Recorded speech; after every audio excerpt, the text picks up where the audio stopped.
Good afternoon, everyone, and welcome. Thank you so much for joining us today. My name is Ryan, and I'll be your host for today. And it's a pleasure to welcome you all to today's session on Cochrane's Evolving Evidence Ecosystem, Platforms, Collaboration, and Opportunities for the Evidence Community. We have a very special guest in the room today, whom I'll introduce in just a moment.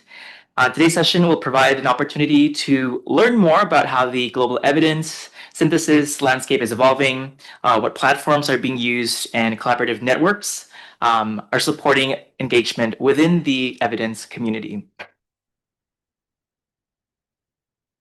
Just very quick announcements. We will be recording this meeting for internal purposes and also take pictures, and your voice does matter. There is a Q&A feature in your Zoom platform, which you should be able to post questions and also comment and share your ideas. Please, we request for you to do that, as we'd like for an open discussion this session. All right. I'll do a very quick introductions before I hand it over to our speaker, and then we'll follow by a Q&A and open discussion, and then closing it off with some key takeaways. All right, about the speaker, I'd like to it's a pleasure for me to introduce our speaker, Ana Pizarro from Cochrane. She is the Evidence Synthesis Group's officer based in Colombia, and in this role, she supports the development and coordination of global networks working on evidence synthesis. Her work focuses on strengthening collaboration across different thematic groups, advancing capacity sharing, and also supporting initiatives that make synthesis more inclusive as well as globally connected. She works closely with partners in Latin America and the Caribbean, and is a nurse by training, and has contributed to research and implementation initiatives in multiple regions. Her interests are health equity, as well as strengthening evidence ecosystems in diverse settings. So we're very pleased to have her with us today to share insights on the evidence ecosystem. Thank you for joining us, Anna. The floor is yours. Savarika and Kabunka, everyone. I'm so happy and glad to be here. So this will be just a quick introduction to Cochrane. We are an organization that has been over for 30 years. Our base is evidence synthesis, and we are known as the gold standard for methods setting, and we are in over 190 countries. As you can see here on the map, we are a global community. And in numbers, we have published, this was from 2025, so more than 9K Cochrane reviews published. We also do translations for our plain language summaries, and I know that we have this big group of translations here in Thailand. We have members and supporters, more than 20 languages in which we share health evidence. We also like to involve patient and public besides all the researchers and the health professionals. Over 75% of the WHO guidelines are cite a Cochrane review in the past 5 years, and around 45% of our volunteer translators come from low and middle income countries. So this is the link that I left here, so you can click, and by doing that, you can join Cochrane, and then you will see ways of how you can participate, connect, and learn. And after you start contributing, first you create this free account to become a Cochrane supporter. And with the journey, you will contribute your volunteering activities, and you gain membership points so you can become a Cochrane member. And the Cochrane membership, it gives you recognition because it's a valuable addition to your career portfolio, representation because it's the base of the community and help shape the future of Cochrane. Also personal development because you contribute the skills as an opportunity, but you also get to know a lot of people in the ecosystem. So this is how it works at the moment in Cochrane. I am part of this central executive team, but we have methods groups, geographic groups, fields, evidence synthesis units, review groups, and thematic groups. And each of them, they do have a specific role within the Cochrane ecosystem: review development and production, methods development, insight knowledge translation, and then we have the central executive team, which I am part of.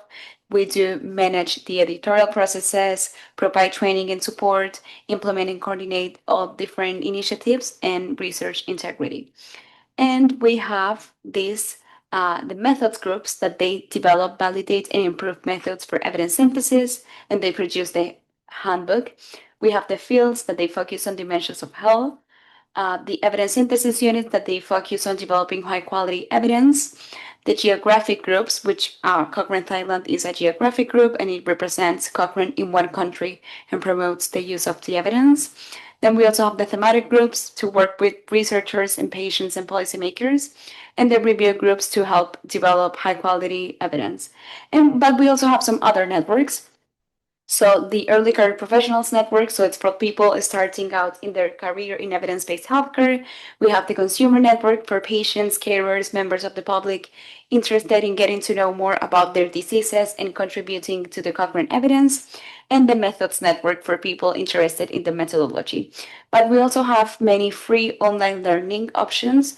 So we have the Evidence Essentials, which is for anyone just the beginning, what is a systematic review, how to conduct it, why is it important. We have the Cochrane Interactive Learning, which comes, I think it's around 12 models around how to conduct a Cochrane review. So it starts with the protocol, goes to the searches, data structure, the risk of bias, how to write the review, the report, the results. And then we also have some new models around health equity, network meta-analysis, health economics, and these are free. We also have author support and knowledge translation initiatives, and the method support unit having these learning webinars that they are also recorded, and you can see them in our webpage. And you go here, trainingcochrane.org, and that's how you can find out all of those. This is one of our most famous platforms. So we have Cochrane Crowd, and this is to become a Cochrane citizen, and it's to begin learning how to do the screening in a systematic review. So it is a volunteer effort to summarize the evidence, and especially you contribute to some Cochrane reviews. And we also have this amazing platform, which is Cochrane Engage. And here you can post tags or contribute to tags. So for example, if I'm doing a review and I need an expert in one specific topic, or if I want my team to be bigger, I just post, hello, I am Ana Pizarro based in Colombia and I am doing a review. Is anyone interested? And then people apply to be part of my review or my project. They can be knowledge translation projects, they can be patient support or methods or people helping with a screening. So it's a great platform for you to start connecting. So you can do both, either contribute your skills or post the activities. So these are some of the activities that you can do from the methods, peer review, volunteer, on translation or social media. And this is the new evidence synthesis model that we have at the moment. We have the thematic groups, the evidence synthesis units, and the central editorial service. And the thematic groups are topic-specific networks of content and methods expert. There were 7 established in 2022, 5 more in 2024, and 1 in 2026. Can we play the video, please?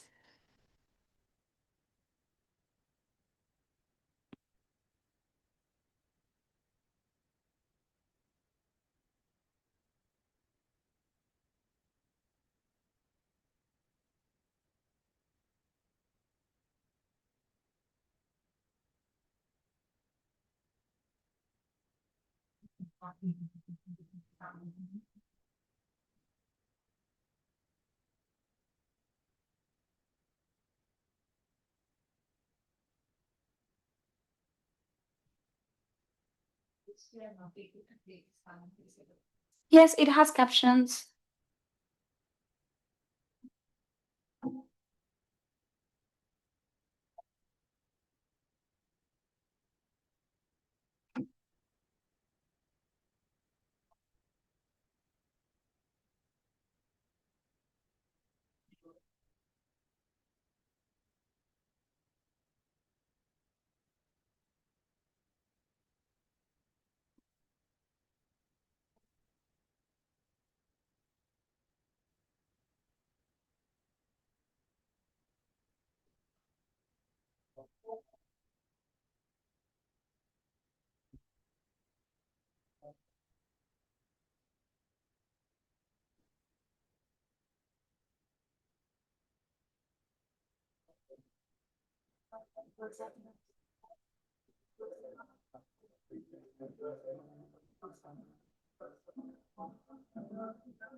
Perfect. So these are the thematic groups that we have at the moment. So global aging, health equity, heart, stroke and circulation, nutrition and physical activity, people, public health and systems, sexual and reproductive health, work, health and social security, acute and emergency care, rehabilitation, functioning and disability, maternal, newborn and child health, musculoskeletal pain and health, and planetary health. So you can see that they are broad names. It's not just one single disease, but it's really broader groups that they work with in different areas.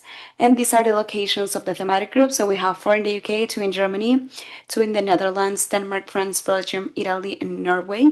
And we recently have one in the US, Canada, and one in Peru and Africa. And this is super new. This is from March 9. We have a new group, a thematic group in infectious diseases.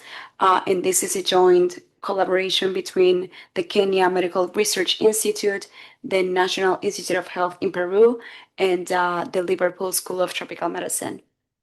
And then the five evidence synthesis units that we have at the moment, one in Australia, another one in Iberoamerica, India, Germany, and Nigeria. And the evidence synthesis units, they are not topic experts, but they are multi-topic research groups producing high quality, high impact evidence for funders and stakeholders. And these are the locations of these evidence synthesis units. But there are some other groups in Cochrane. So we have the fields and the geographic groups that they have continued. The CRGs with funding, they will continue and they might evolve as part of the new model. We have some of them that have been part of the thematic groups and evidence synthesis units, and there are no changes for others. And you, as individual authors, you can also join with the thematic groups, the CRGs, independently or submitting proposals centrally. And this is the scientific strategy we have at the moment from 2025 to 2030. That includes that our commitments, our partners are involved, innovative methods and artificial intelligence, promoting health equity and championing research integrity. And we have the four strategic priorities that we have a thematic group for each priority. And at the end, we will want to improve people's health worldwide by producing trusted evidence for those who need it the most. And we have producing timely, relevant evidence and safe and improved lives by ensuring everyone can contribute and benefit from trusted evidence. And we have those goals to get our evidence to the people who need it the most, make our evidence more globally and accessible, identifying and addressing barriers to equitable participation, and increasing the engagement from low and middle income countries. Also collaborate locally and globally, and secure our long-term sustainability by chart a sustainable path for open access, grow and diversify our income, and make Cochrane a great place to work and optimize our systems and processes. This is a meeting that we had last year in Lisbon in October that I know that the director of Cochrane Thailand couldn't attend. But from that, we are creating this new community of practice because I know that you have seen all of those groups and most of them were working individually. So we were like, okay, we need something for all of these groups to convey and to work together. So this is what the community of practice is a shared space for all the groups to share experiences and practices, strengthen connections, reduce duplication and improve coordination, and support learning. So we have created this as an open meeting held to shape early plans. We have the roles and executive, and the priorities are communication and networking, defining what it is, to involve patient and public, maintaining relevance, training, and restoring efficiency and quality. So this is what I brought today, but I also wanted to share a little bit of the platforms that we have, so you can go and learn a little bit more about Cochrane and also get to know what the resources that we have at the moment and how you, from your house or from your work, you can start to get involved. I don't know if it will be better if I just go there and share a little bit, right? I'm just like, if I can just stand up and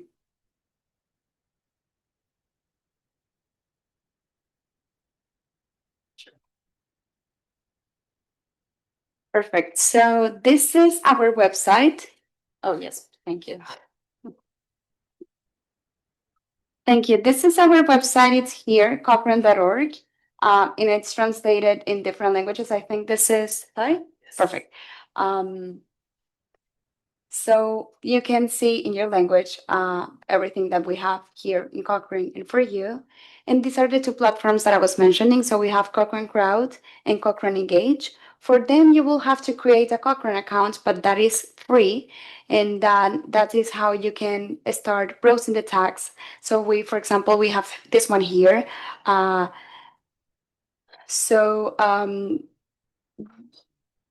This one says, did you or someone you know experience a major abdominal surgery? Your input is needed. So this is for a protocol.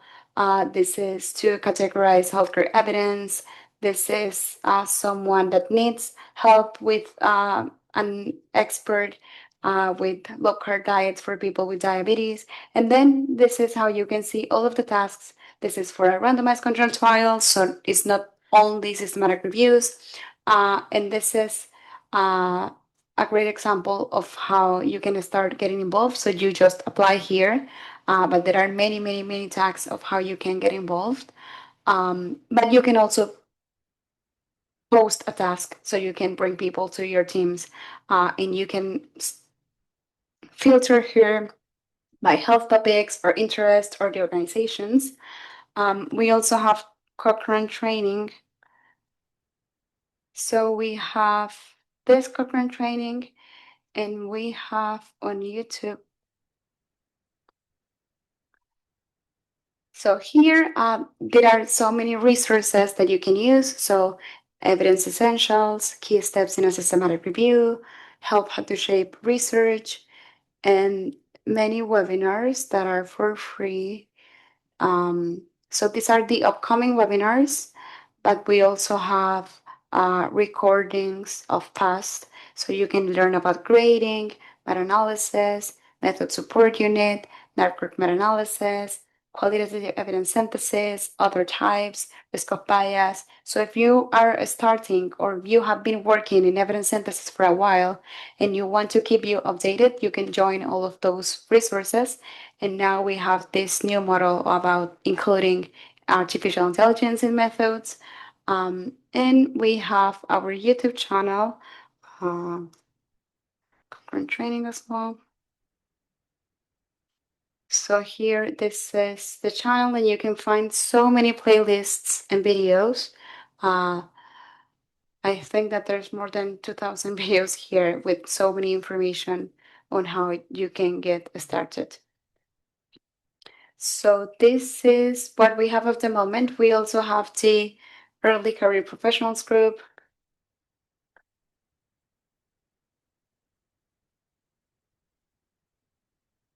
And we have the mentoring program.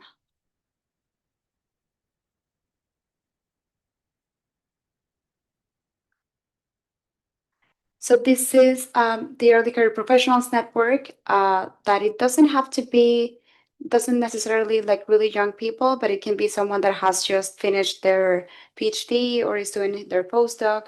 So this is a community that you can also join. Oh, this is a paper that we published. And you can get to know a little bit more about the network. And this is the Health Equity Mentoring Program. And you can also learn more And the applications are closed, but they will be open in September this year. And you get a mentor, and that's how you start working for a whole year in an area that you are interested. And there has been more than 200 mentees from 30 different countries. Um, so yeah, well, this is what I brought today. We'll be sharing the links. But yeah, this has been mostly. Oh, thank you. Yeah, thank you very much. And I think it's also great to see that there are resources available and materials online, and not just in the form of websites, but also playlists that are free in public. Um, I think this is great, and we definitely, in our network of researchers and HTA researchers involved in policy informed decision making, these are resources that we could tap into. And I'm sure maybe some of us have questions in the room, also online. I think maybe I can start first. That's okay. It's just now before you ended this, you shared about the early career researchers.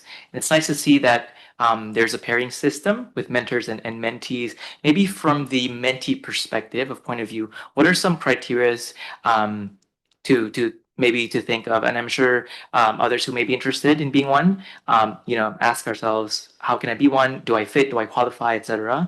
I'm sure maybe there's more information, but if you could just share briefly, yeah. Thanks. Of course, no. There is really not like a specific criteria. Really, what you need is to want to be part of it. So we have the application process where you write a statement. Of course, it will be preferable if you have previous experience with evidence synthesis or any involvement with Cochrane, but it sometimes it's just like the first door that opens for many people in Cochrane. So I will share with you some of the information once the applications are open for this year, but really is just coming from a health science background and wanting to learn to know more about Cochrane. And if you have any projects that you can bring as well, but it's not like a specific criteria. All right. And you mentioned it will be opening in September, September of yes. this year. Yes. Okay. So Noted. yeah, like in 5, 6 months. Yeah, we'll keep that in mind and remind our networks as well. All right. Are there any questions? I'll perhaps hand this over to the room. Maybe Saudamini, if you can walk us through and guide us through the discussion. Yeah, over. No, thank you. And thank you again, Anna, for sharing. Cochrane is, like you said, gold standard. So it's good that you bring it here. Um, Speaking of here, would like to understand a little bit about Cochrane's presence in Asia, particularly Southeast Asia, and how some of the pillars that you describe, how are they positioned or how they link to the Asian geography? You have thematic centers across different groups. A lot of them seem to be in Europe, North America, Latin America, and Australia as well. But yeah, I would like to understand how that works. And second is also the evidence synthesis units. How do they operate for some of us who are new to it? And finally, yes, what does that mean for the Asian region? We saw South Asia, you have one in India. But yeah, more broadly, could you share a bit about your strategy and what Asia might be meaning to you? Of course. So we have the geographic groups at the moment, but they are present in almost every country, 190 countries. So we have Indonesia here, we have Malaysia, India, well, we have Thailand as well, Singapore, Taiwan, and you can go directly, for example, here to this. Oh, well, it's not coming, but this is like the presence that we have in all of these countries, and they also produce evidence. But the thing is that, and I know that we have seen this disparity with these new thematic groups because it was needed for those groups to have funding. And we know that funding is a problem for us, but it's not maybe the same in Europe and in the US. So what we are doing at the moment is it became this year mandatory for these groups to include and to have at least one member in their advisory board from a lower middle income country, because sometimes it's not that easy to start recruiting and having members from other countries, but the geographic groups, they do have presence in all Southeast Asia. But I think that a great idea would be if you come here to the either the thematic groups or the evidence synthesis units. And if you are interested in a specific one, I can put you in contact with them. You're welcome.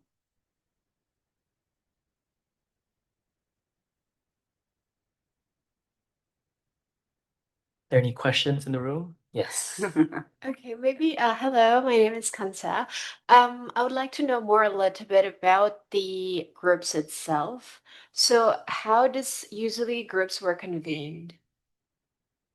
So every group is different, but we have here, for example, the thematic groups that they are usually based in one center. For example, here there could be a thematic group, but it's a network. So if it's, let's say, this acute and emergency care, so they are based mainly in, I think that they are in the Netherlands, but they do have members from different parts.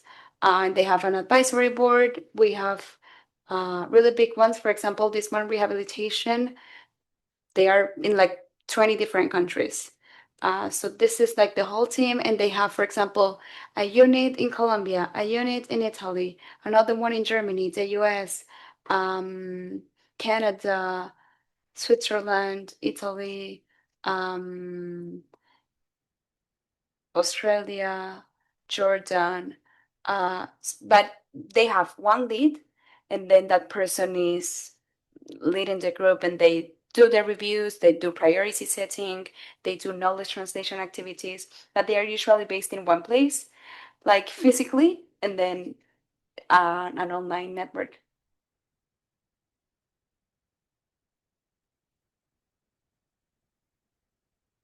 But yeah, if you're interested in any of these groups, I'm more than happy to put you in contact with them.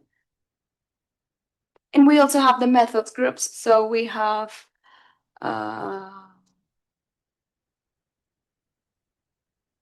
here, which are not topic experts, but they do more of the methods in Cochrane. So we have these economics methods groups. We have another ones that could be important for you.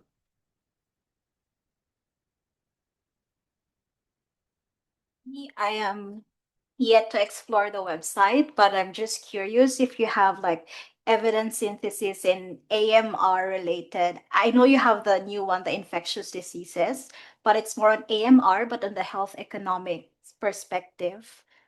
Yeah, just want to know the status for now. Not really. I think if you go to the Cochrane Library, you can get to know more reviews.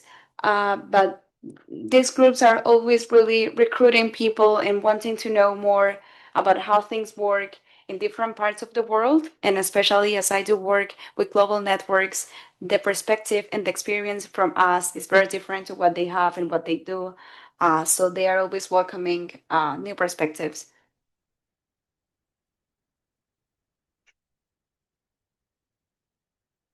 Could you maybe elaborate a bit? I saw you said you had a webinar on AI in evidence synthesis, but also your methods, quite topical right now. Yes. For many countries. So first, what is Cochrane's current position on AI use? And second is also, where do you see it going in the future? Yes, we do. Sorry. We do have a statement on evidence synthesis use, on artificial intelligence use, because, well, AI is here to stay, and we can't really just try to not to use it, and it really is going to be something that is going to be helping us. But as Cochrane is very rigorous in the methods, sometimes artificial intelligence is not. So I am not part of that group, but we have been working on a system and a platform to start including evidence, artificial intelligence in evidence synthesis. So it's a pilot at the moment, but we are working very closely with different engineers and people that have been in the evidence in the artificial intelligence field for a while to really, because Cochrane reviews they can take a lot of time. They are too long, And this is a problem that we're having right now because Cochrane reviews are usually 100 pages. And now you have the artificial intelligence summaries. So people are not reading the reviews anymore. They go to the AI summaries. So this is something that we are working on as well, on how we can evolve as the world evolves. So it's this one, setting the standards for responsible AI use in evidence synthesis. And this is the position statement of artificial intelligence. And then there should be something that it's really new. I think it was just from like a week ago. Maybe this. Or this is a new group on methods on artificial intelligence. So you can get to know more about that. It's not my area of expertise, but this is how we are working. And with Wiley, which is our publisher, we also have this updated in March about how to transform evidence synthesis through AI. You have a lot of resources, which is great. And you mentioned as well the mentorship part, and you have these platforms for Cochrane Crowd and Engage. How do you see building capacity, especially for LMICs? Do you make any specific efforts towards bringing in or mentoring or tutoring as well, or making your materials more accessible for researchers in low and middle income countries? Yes, the health equity mentoring program is just dedicated for low and middle income settings. So we have been, as I mentioned, we have 200 mentees from 30 different countries, and all of those countries are low and middle income. But now we are using not capacity building anymore, but capacity sharing, because it used to be, like this thinking of the people from the north bringing the knowledge, and this is the only one that we have to use. But now with capacity sharing, how us can also train them and give them other opportunities. But we still know that there are barriers. The Cochrane Library is free and accessible for lower middle income countries. And we have some partnerships with some ministries of health to get some funding. But yeah, we try. I mean, it's not that easy, but of course that we try to make things more equitable and accessible.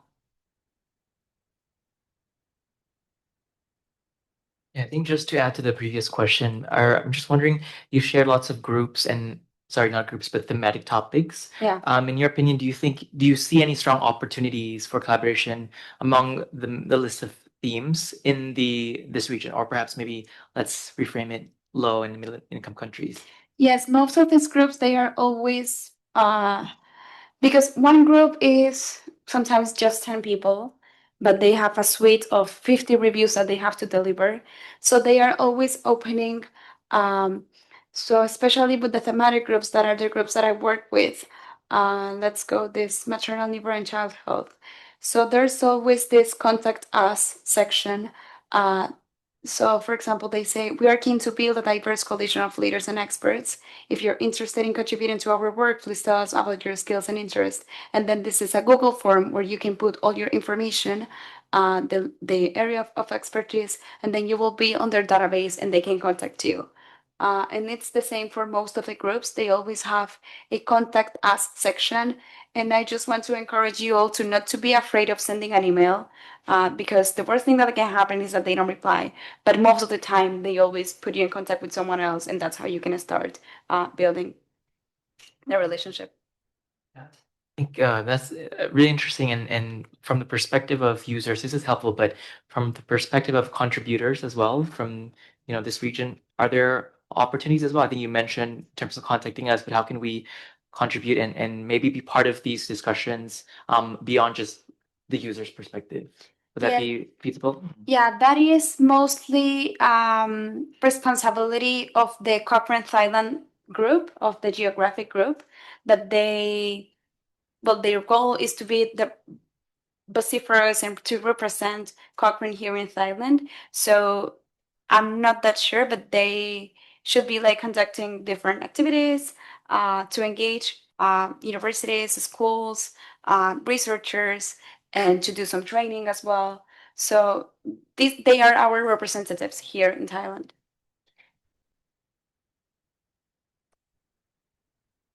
Yes. Hello. I my question is more on like the methodological side. Like, how long do one piece of evidence synthesis take, and do you have any mechanism to help facilitate that when there's a public health emergency? For example, like during COVID, is there a mechanism to like help expedite that processes? Yes. So a Cochrane review, it really depends on the team, really, but it usually takes to 6 months to 1 year. But we have developed, so we have two different things. We have to expedited, well, expedited review process. So the reviews take less time. But and we have always only done systematic reviews, and that is not only that can be the only source of evidence. So we have developed now in COVID, we did develop rapid reviews, scoping reviews, and now more recently we have published a gap map on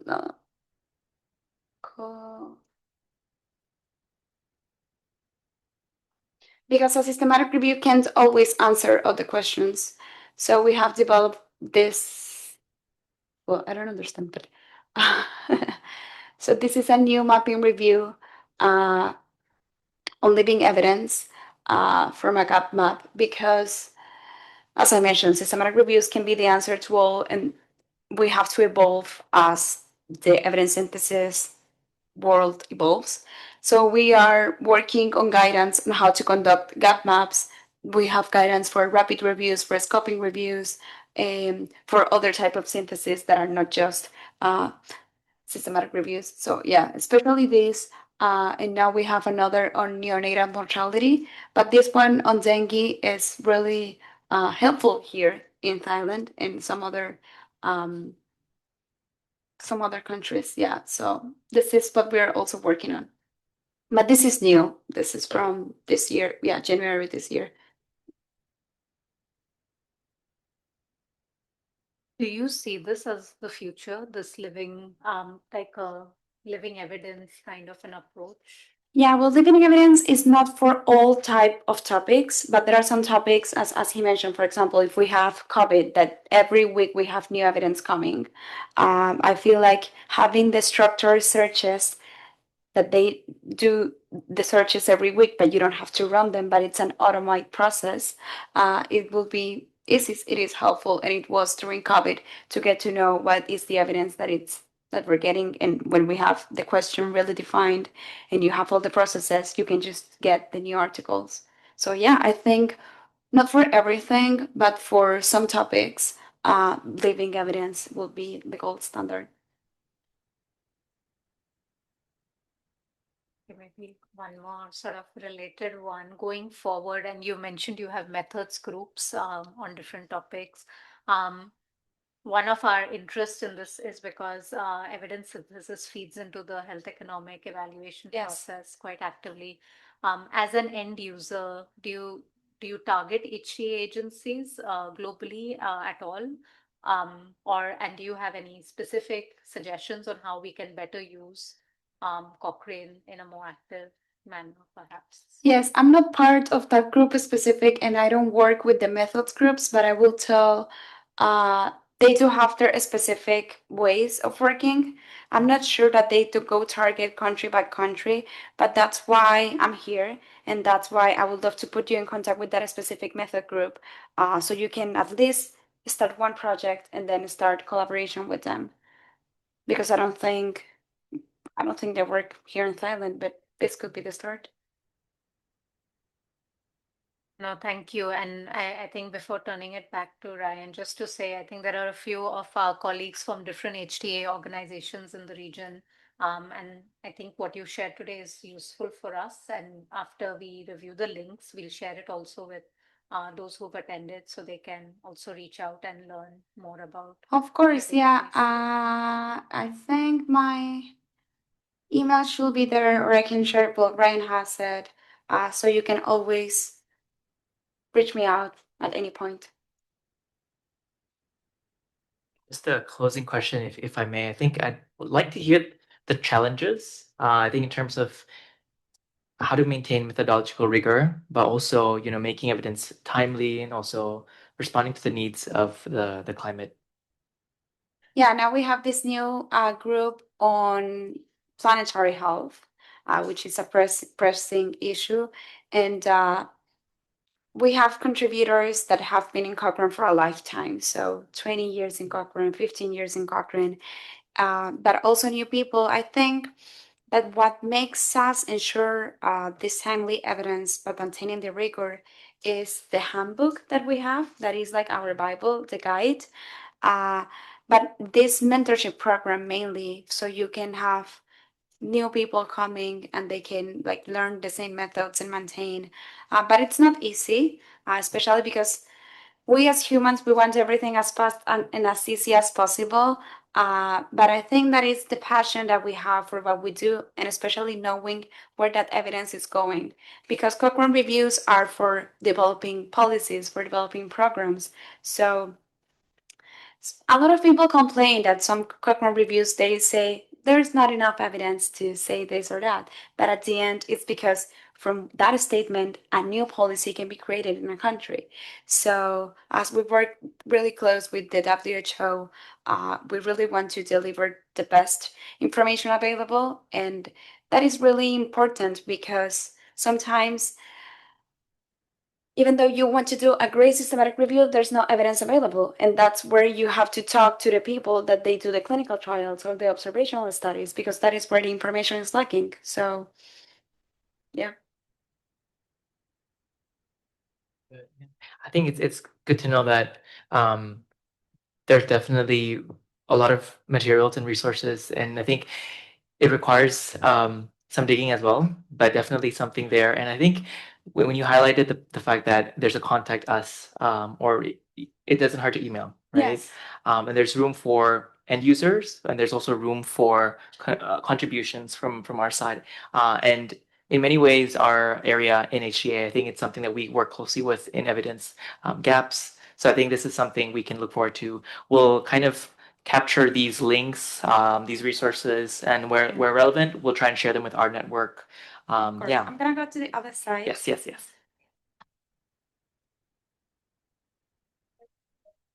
Again, I don't see any questions. Not at the moment. Okay, everything's solved. It seems everything is clear, but I'd like to, and just as a very few key points for all of us, just to remind that Yes. we see that it is definitely a global standard for evidence synthesis, and also nice to see the new structures such as the thematic groups, evidence synthesis units, to improve the impact and coordination. There's a lot of opportunities, multiple opportunities for us to get involved in and participate in these platforms. And hopefully that we can, moving forward, we can learn to use these training programs and also resources to strengthen our skills in the region. And the community of practice, it promotes global collaboration. So thank you for sharing that, and hopefully it reduces duplication. I think it's something that we value.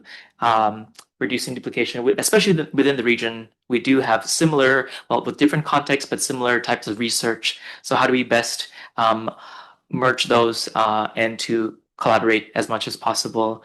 But with that, we'd just like to say thank you. It's been a pleasure, and hope that this is the start of new conversations and new training grounds, perhaps through Cochrane. Not just HITAP, but all our viewers online as well. And we'll get in touch and share more resources. So thank you very much. Let's give a round of applause. Oh, thank you. Yeah, and I just wanted to say that, well, now that we have this, well, communication, it will be helpful maybe in the future if you want a specific topic, a training, I don't know, from the method support unit, if you want something on network meta-analysis or rapid reviews, then I can bring someone, and online we can do a training for all of you, or something bigger online. Yeah, we'll be super glad. That would be nice. Yeah. And thank you for the opportunity. I'm so happy to be here. Thank you so much. Thank you to our online viewers as well. We look forward to the next webinar or next session, and hope to stay in touch. Have a good afternoon. Thank you.